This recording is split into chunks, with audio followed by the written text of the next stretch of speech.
Je voudrais, à l'adresse de nos jeunes étudiants et lycéens, tous ceux qui sont dans les classes d'examen, que désormais, il n'y aura plus de frais d'inscription pour les examens.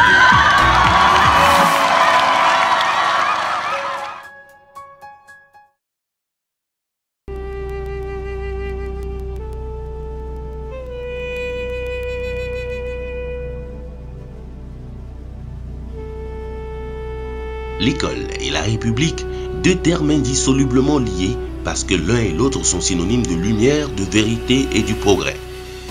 Il y a, comme l'a dit un penseur, trois choses grâce auxquelles tout homme a chance de bien faire son chemin dans la vie: un corps sain et vigoureux, une intelligence vive et cultivée, une volonté forte et persévérante.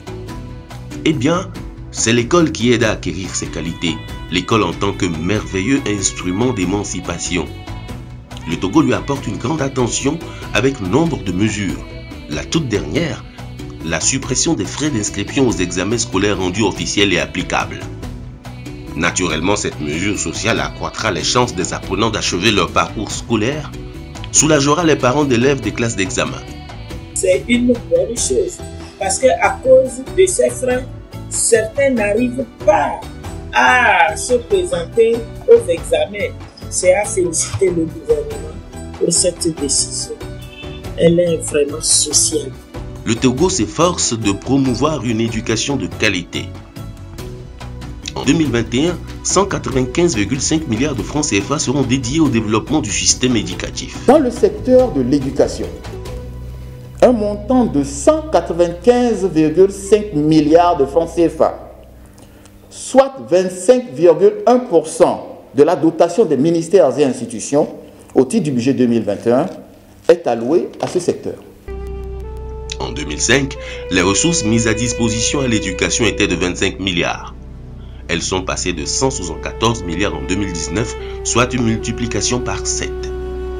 Sur la durée, plus de 20 000 enseignants ont été recrutés, environ 5 500 salles de classe ont été construites. Aujourd'hui, les cantines scolaires satisfont 92 000 élèves chaque année et School Assure, programme de protection sociale en milieu scolaire, a déjà pris en charge près de 2 millions d'écoliers. Jusqu'en 2025, plus de 25 000 salles de classe seront construites et le nombre d'écoles dotées de cantines scolaires sera multiplié par 3 pour toucher 600 000 élèves. 3 collèges universitaires et des instituts de formation en alternance pour le développement IFAD seront construits pour dispenser des formations pratiques et de niveau supérieur, compatibles au marché de l'emploi, aux jeunes.